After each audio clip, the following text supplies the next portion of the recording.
Bien, el día de hoy vamos a ver el tema de dietocálculo, bueno, es continuación de la clase pasada, de de cómo nosotros debemos calcular el gasto energético de una persona para poder estimar de forma certera cuántas son las calorías que que una persona debería estar consumiendo.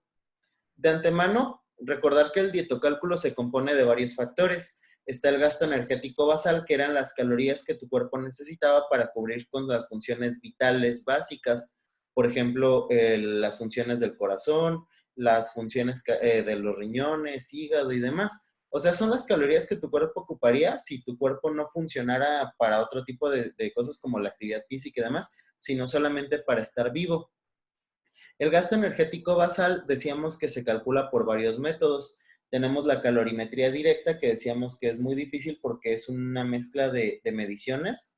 Tenemos la calorimetría directa, que es, aunque es más accesible que la indirecta, perdón, la calorimetría indirecta es más accesible que la directa, pues bueno, el problema radica en que para hacerla se requiere de equipo muy especializado, el cual es costoso, muy costoso. De hecho, les mencionaba que aquí en Michoacán son contados los lugares que tienen calorímetros directos y principalmente estos son hospitales y el ahora extinto equipo del Morelia.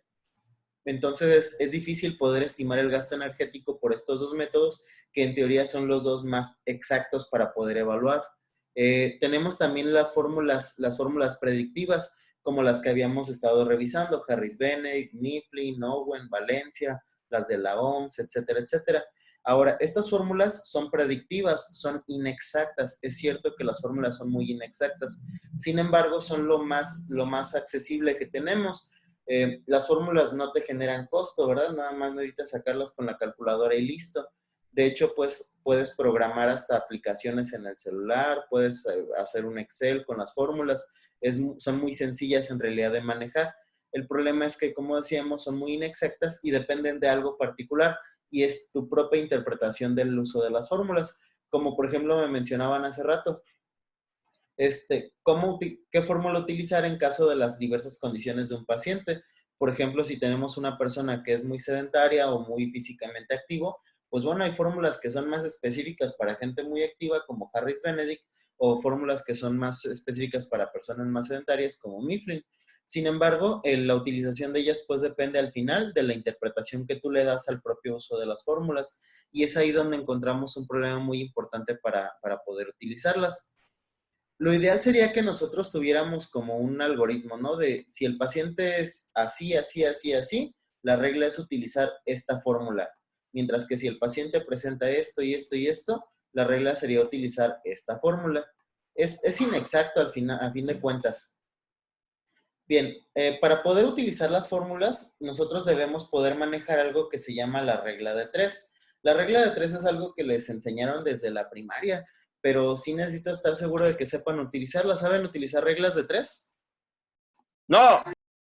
Bien, les explico rápido. La regla de tres es una regla matemática que se utiliza para hacer conversiones.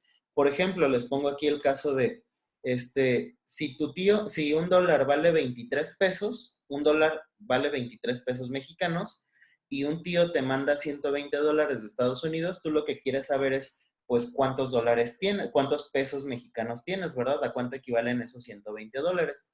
En esta regla matemática, si observan el ejemplo que les pongo, tienes que alinear los valores que son iguales. Por ejemplo, un dólar es igual a 23 pesos. Un dólar y 23 pesos. Esa es la equivalencia, ¿verdad? Como decir, por ejemplo, un kilómetro es igual a tantas millas, o un grado centígrado es igual a un grado Fahrenheit, o a tantos grados Fahrenheit, perdón, o por ejemplo, un peso mexicano es igual a tantos euros, o un gato vale tantos perros, por decirlo así. Bueno, después tienes que acomodar en dirección, en el mismo orden en el que está el dato que quieres cambiar, el dato que tú quieres cotizar. En este caso tenemos 120 dólares, que es el valor que tú quieres convertir. Queremos convertir 120 dólares, que es lo que te mandaron, a pesos. Bueno, lo que haces es colocarlos así en orden. Sabemos que un dólar es igual a 23 pesos. 120 dólares no sabemos a cuántos pesos vale. Para saberlo, lo que debemos hacer es multiplicar el dato que es el que nosotros tenemos, la variable, ¿no? En este caso, los 120 dólares que a ti te dieron, se multiplica por el número cruzado, en este caso los 23 pesos. Y después el resultado de los 120 por 23 se divide entre el dato anterior, o sea, entre 1. En este caso serían entonces 120 por 23 entre 1. El resultado nos daría, lo voy a poner aquí, 2,760 pesos mexicanos. Y eso es lo que tu tío te habría mandado de Estados Unidos. ¿Más o menos bien hasta ahí con esa conversión? Sí. Muy bien. Vamos a poner otro ejemplo. Vamos a suponer que en la tienda de la esquina hay una promoción y el señor de la tienda te dice que por cada 8 latas vacías que le lleves, te va a regalar 3 pesos. Ahora tú saliste a recolectar latas y conseguiste 348 latas. ¿Quieres saber cuántos pesos te va a dar el señor de la tienda para saber por qué lo cambiarías? ¿Qué tendrías que hacer en este caso?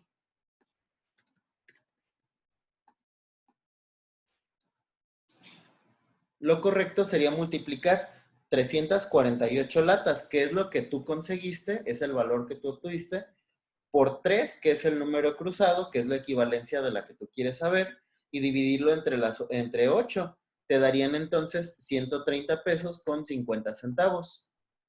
Ese es la equivalencia que obtendrías de hacer esta regla matemática. ¿Sale? Entonces, las reglas de 3 nos sirven para poder nosotros estimar de forma correcta cuánto equivale a algo. Recuerden, importantísimo, poner los datos equivalencias, las equivalencias que quieres convertir y nada más alinear el dato que quieres convertir junto con el que le corresponde. Citando al buen Chicoche, sería los nenes con los nenes, las nenas con las nenas. Bien, ya sabiendo cómo usamos una regla de 3, vamos a pasar ahora sí al gasto energético. Decíamos que para el gasto energético existen muchas fórmulas. Una de las más utilizadas, de las más populares por su historia y demás, es la de Harris-Benedict. No quiere decir que la fórmula de Harris-Benedict sea la mejor fórmula que existe. Solamente significa que la fórmula de Harris-Benedict es una fórmula muy utilizada y que es una fórmula recomendada para el cálculo energético. En este caso, la fórmula de Harris-Benedict tiene dos acepciones. Una si eres mujer y otra si eres hombre, dos variables de la fórmula. Recordar que para calcular la fórmula de Harris-Benedict nosotros debemos poder estimar específicamente el peso, la talla y la edad de la persona, solamente para el cálculo del gasto energético basal. Bueno, vamos directamente a un ejemplo. Dice, paciente masculino de 28 años que pesa 85 kilos y mide 1,61. Si nosotros utilizamos la fórmula de Harris-Benedict, ya sustituyendo los valores, que serían estos valores de aquí, 66.5 más, entre paréntesis, 13.75 por los 85 kilos de peso, cerramos paréntesis, más 5 por 166 centímetros, la estatura se pone en centímetros, cerrando paréntesis, menos 6.75 por los 28 años de la persona. Hagan esa fórmula y díganme cuál es el resultado que ustedes obtienen.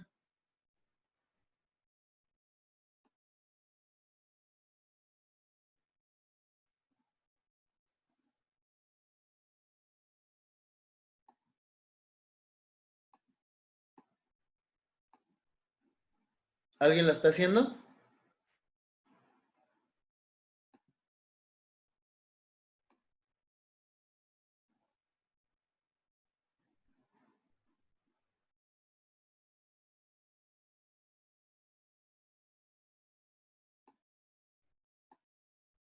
Bueno, el resultado de esta fórmula sería 1876.25 calorías. Estas 1876.25 calorías Me representan dio lo mismo. Sí, me ¿Perdón? dio lo mismo. Ah, muy bien. Entonces, estas calorías representan las calorías que esta persona requiere para cubrir sus necesidades vitales básicas, o sea, las calorías que necesita para estar vivo nada más. No tome en cuenta hasta aquí todavía las calorías que él necesita para hacer ejercicio, por condiciones patológicas que presente, como fiebre o demás, o el efecto o las calorías que necesita para hacer digestión. Solamente las calorías básicas, decíamos, las que necesita el cerebro para funcionar, los pulmones, riñones, etcétera, etcétera, etcétera. Pero bueno, esa es la base de calorías que esta persona que pesa 85 kilos y mide unos 86 requiere. Ahora, ese es el primer componente. De hecho, la tarea que se les pidió a ustedes era hacer nada más esto, ¿verdad? Calcular con las fórmulas de Harris-Benedict, indistintamente de si era para hombre o para mujer, el gasto energético de 3 sujetos. Y esto era el ejercicio que se tenía que hacer nada más. Bien, vamos con lo siguiente, los otros 3 componentes del gasto energético. El siguiente componente se llama efecto termogénico de los alimentos. El efecto termogénico de los alimentos son las calorías que nuestro tubo digestivo requiere para poder hacer el proceso de digestión y absorción de nutrientes. Normalmente estas calorías oscilan entre el 10 y el 15% del gasto energético basal. Ahorita llegamos más claramente a esa parte. Normalmente el efecto termogénico de los alimentos depende de qué es lo que estás consumiendo.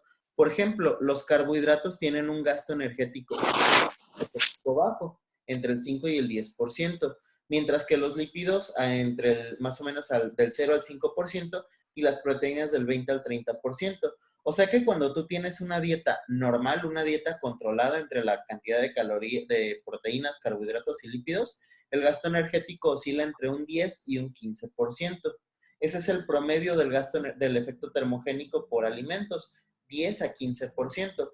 Normalmente, y para fines de esta clase, siempre vamos a utilizar un 10% como factor termogénico de los alimentos o efecto termogénico de los alimentos. Ahora, decíamos que el efecto termogénico de los alimentos es el 10% del gasto energético basal, o sea, del resultado que obtuviste anteriormente.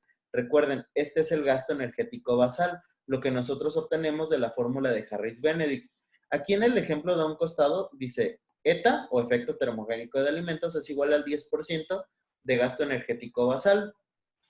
Si nuestro gasto energético basal, en el caso del paciente anterior, fue de 1876.25 calorías, hay que hacer una regla de 3 para obtener el 10% de esas 1876.25. Les pongo aquí abajo la misma línea. 1876.25 calorías son iguales al 100% del gasto energético basal. 1876.25 es igual al 100% del gasto energético basal. Ahora, ¿cuánto es el 10% de 1876? 187.62. Lo que haríamos sería multiplicar 10 por 1876.25 entre 100. 10. Ya son 187.62. Sí, exactamente. Les daría 187.625 calorías. 187.625 calorías es el efecto termogénico de los alimentos. Esas 187.625 calorías son las calorías que esta persona necesita para hacer el proceso de digestión. Hasta ahorita entonces nosotros tenemos las 1876.25 que son el basal más 187.625 del ETA. Ahora ya llevamos 2 componentes de 4. Nos faltan otros 2. Vamos con el siguiente, que es el factor de actividad física. El factor de actividad física son las calorías que una persona necesita para poder hacer actividades de la vida cotidiana o ejercicio también. Recuerden que no es lo mismo la actividad física que el ejercicio. Las actividades físicas representan todas las actividades que tú haces en el día común, desde actividades como solamente lo que caminas, barrer, trapear, lavar los platos, ir a la escuela, estar sentado tomando clases, etcétera, etcétera. Y después entra también el ejercicio, ¿verdad? Que es diferente. Hay personas que son físicamente poco activos, pero que hacen mucho ejercicio. Hay personas que hacen poco ejercicio, pero son físicamente muy activas. Y hay personas que hacen de las dos. Ahora, para este punto nosotros debemos saber cómo es la actividad física de la persona. Porque en función a eso, si observamos la tabla, se dan diferentes valores. Por ejemplo, menciona que una persona que se la pasa encamada, por ejemplo, pensemos en un adulto mayor que se la vive acostado en su cama y que de la cama lo pasan al sillón y ahí está todo el día. Bueno, él tiene un gasto energético por actividad física muy baja, del 10% del gasto energético basal. Los tres valores que estamos viendo ahorita, el ETA, el factor de actividad y el que vamos a ver después del factor de estrés, se sacan a partir del gasto energético basal, los tres. Entonces, es una persona encamada, se le atribuye un gasto energético del 10% del gasto energético basal. Si es sedentario, ojo con eso. Sedentario no quiere decir que te la vivas encamado, quiere decir que tienes poca actividad física y además de eso no haces ejercicio. Por poner un ejemplo, tuve yo una vez un paciente que su trabajo era vender cosas por internet. Entonces, este paciente normalmente se levantaba de la cama y de la cama pasaba al sillón a un escritorio que tenía en su casa. Y él se sentaba todo el día, desde las 10 de la mañana que se despertaba hasta las 11, 12 de la noche que se dormía, solo sentado en el escritorio, comprando cosas, importando cosas y vendiendo cosas después en sus páginas para vender por internet. Y ese era todo su día, estar sentado en el sillón vendiendo y comprando, vendiendo y comprando. Y su mayor actividad física era que una vez al día tenía que salir como a 4 cuadras de su casa a llevar lo que había vendido para enviarlo por paquetería. O sea, esta persona, es cierto, no se la pasa encamado, pero sí es muy sedentario, muy sedentario. Otro ejemplo que se me ocurre sería, por ejemplo, no sé, hasta la mayoría de trabajos de oficina te hacen muy sedentario porque, bueno, la mayoría de los trabajos dependen de que estés sentado todo el día en un escritorio. Eso te puede volver muy sedentario. Y en ese caso, tu gasto energético aumenta 20% del gasto energético basal. Vamos a suponer que nuestro paciente, el mismo paciente que estamos calculando ahorita, o sea, este señor que pesa 85 kilos, mide unos 66 y tiene 28 años, fuera Homero Simpson. Digo, Homero Simpson tiene como 50 años, pero supongamos que tiene 28. Ahora, es una persona físicamente poco activa, es una persona que se la pasa sentado, pero sí tiene actividades de la vida cotidiana y más o menos y demás. Así que a esta persona le podríamos atribuir un 20% del gasto energético basal. Entonces tendríamos que hacer otra vez una regla de 3, similar a la que hicimos aquí, en cuyo caso, otra vez, 1876.25 es igual al 100% de las calorías del gasto energético basal. Yo quiero sacar el 20%, así que tendría que multiplicar 20 por 1876.25 entre 100. ¿Cuánto les da? 375.25. 375.25, muy bien.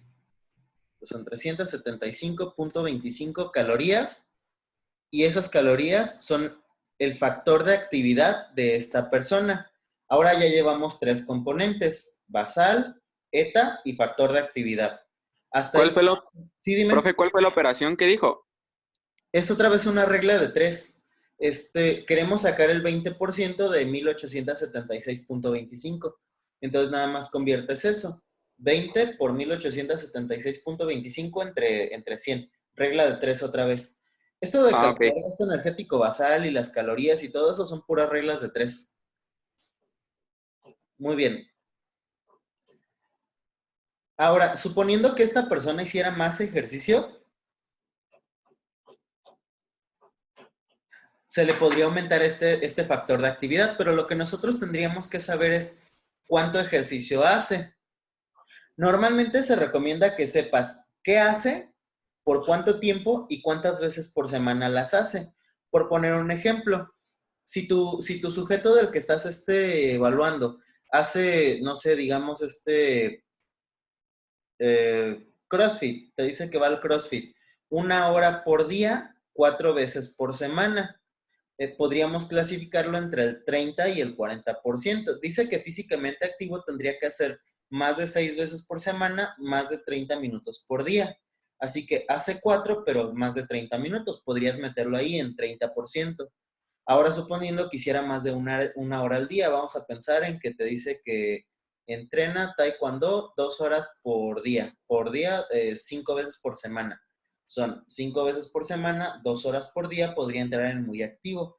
Y ya le pondríamos excepcional actividad física con un gasto mayor al 50%. alguien que ya podríamos considerar un deportista. Ojo con esto, no solamente es cuánto tiempo pasas en el lugar de entrenamiento, es cuánto tiempo de verdad entrenas. Porque yo bien podría decir, no, es que yo voy al gimnasio y me he hecho 2 horas en el gym, pero pasas, de las 2 horas, pasas 1 hora y media tomando fotos. Entonces, no estás entrenando 2 horas, estás entrenando tal vez Ah, 30 minutos, 1 hora. Hay que tomar esas excepciones. O, por ejemplo, decir, no, es que yo salgo todos los días a correr. ¿Cuánto tiempo corres? Es que, por ejemplo, corro 10 minutos, descanso 5, corro 10.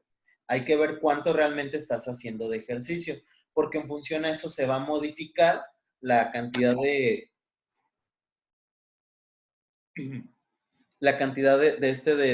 calorías que se te van a aumentar. Es imperativo que nosotros sepamos si entrena bien, si no entrena tan bien, cuántas veces y qué tipo de ejercicios hace. Pero bueno, en este caso, la persona de la que estamos hablando gasta 375.25. Después, el siguiente factor, el factor de estrés, es el factor atribuido a procesos patológicos. Son las calorías que tu cuerpo gasta por procesos de enfermedad. Por ejemplo, desde tener fiebre, ser un paciente quirúrgico, tener traumatismos, múltiples fracturas, una enfermedad como cáncer o demás. Bueno, aquí hay que decir una cosa. El factor de estrés representa pues que físicamente estés mal.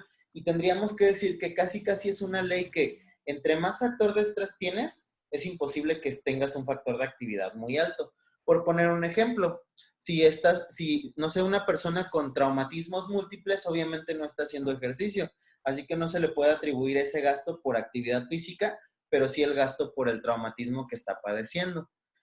Tú podrías decir, no, es que yo soy corredor y corro mucho y soy ganador de carreras. Bueno, pero en este momento que estás diagnosticado con traumatismos múltiples, no estás haciendo ejercicio. Así que de la ecuación se quitaría el factor de actividad y se te dejaría el factor de estrés. De hecho, lo que se haría no sería tal cual quitarlo, porque aún así podría ser que seas físicamente activo o aunque estés encamado, pero bajarías de tener un 50% de factor de actividad física a tener solo 10 por estar encamado, pero entonces aumentarían las calorías que ocupas por el traumatismo que tienes. Más o menos bien hasta ahí. Funciona como sube uno, baja el otro. Ahora, si estás muy bien como para hacer mucho ejercicio, probablemente no tengas un factor de estrés elevado. Probablemente, porque sí hay sus excepciones. Pero bueno, en general, el factor de estrés mide cosas como decíamos, fiebre, donde aumentarías un 10% por cada grado centígrado que el paciente tenga de temperatura.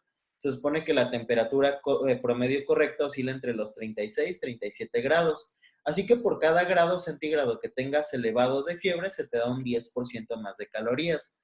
Si tuvieras una cirugía electiva, cirugías selectivas como que te arreglen la nariz, que te pongan, no sé, senos, te arreglen la cadera, una lipo, ese tipo de cosas, oscilan entre el 0 y el 10%. La sepsis, por ejemplo, que es una infección sistémica, algo muy fuerte, pero que a ustedes ya no les tocará atender, del 20 al 40.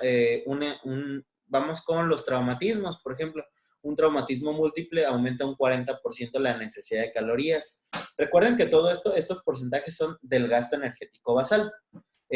Si tuvieras una enfermedad como cáncer, puedes aumentar entre el 10 y el 45%.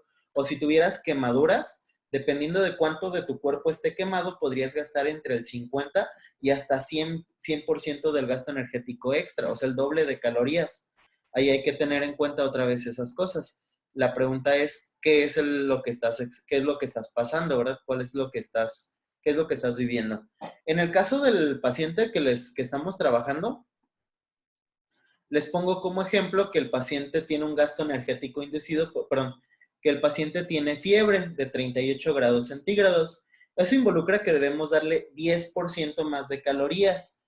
Recuerden que ese 10% es del gasto energético basal de las 1876.25. Así que hay que volver a sacar el 10% de 1876.25. ¿Cuánto es el 10% de eso?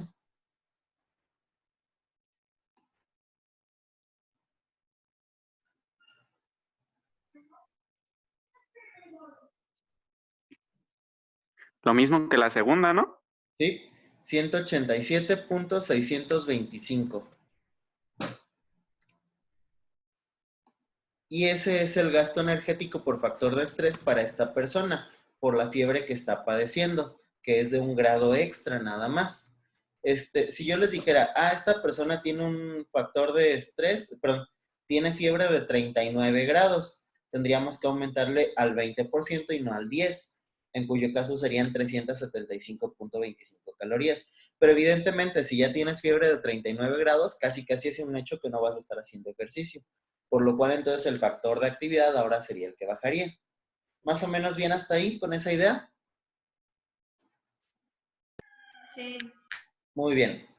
Y ya por último, ya que tenemos los 4 componentes, gasto energético basal, efecto termogénico de los alimentos, factor de actividad y factor de estrés, lo que nos queda es sumarlos para obtener el gasto energético total. El gasto energético total serían todas las calorías que tú necesitas para cumplir con tus funciones ahora sí de un día completo, del día entero. Entonces, sumen los 4 valores.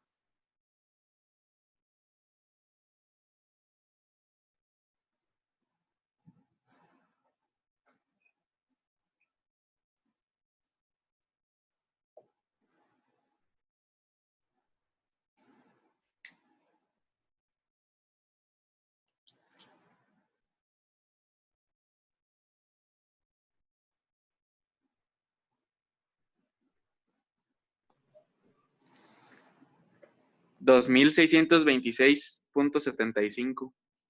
Muy bien. Y entonces, estas 2,626.75 son las calorías que esta persona requiere para cubrir con sus necesidades de energía de todo el día, tanto de hacer actividades como hacer ejercicio, como la fiebre que está padeciendo, como para digerir alimentos y que sus órganos funcionen con regularidad.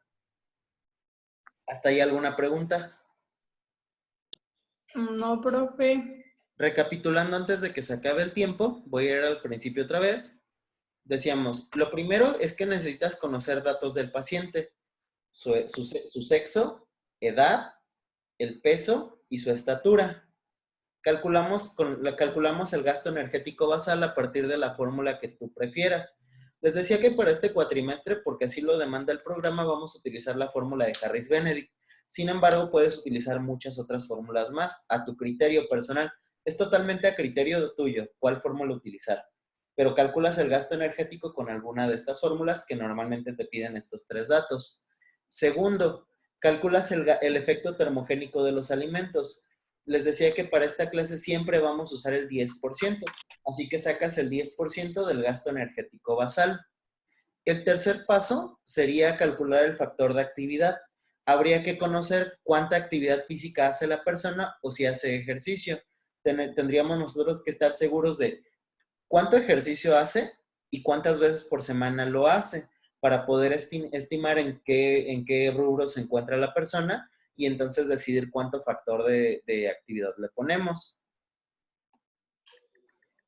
Igual, por medio de una regla de 3, calculamos el factor de actividad en función al gasto energético basal. Decíamos, si tú lo determinas como físicamente activo con un 30%, es 30% del gasto energético basal, que se va a sumar a toda la ecuación. Y por último tenemos el factor de estrés. El factor de estrés que representa el gasto energético que nosotros obtenemos por procesos patológicos de enfermedades, en la cual nosotros tendríamos que saber qué enfermedad padece alguien o de qué está padeciendo. Ahora, detalle importante, el factor de estrés no necesariamente lo va a padecer todo el mundo. O sea, tú podrías tener el caso de alguna persona que no tenga enfermedades y entonces factor de estrés se queda en 0 y eso puede pasar y ahí no hay ningún problema. Y les decía, por lógica tendríamos que asumir que una persona que tiene un factor de estrés muy elevado no tiene un factor de actividad elevado, de hecho ese podría estar muy bajo. Ya una vez que obtuviste los 4 valores, el gasto energético basal, ETA, factor de actividad y factor de estrés, lo único que resta es hacer la sumatoria, la cual te va a dar por conclusión el gasto energético total de una persona. Y esas son las calorías que la persona tendría que consumir día con día para poder mantenerse sano o mantenerse en el estado de salud en el que está y entonces cubrir con las necesidades de su día a día. Bien, ya se nos acabó el tiempo de esta primera parte de la grabación, Entonces, nos salimos todos y volvemos a entrar con el mismo enlace para seguir con la clase. Sí, profe.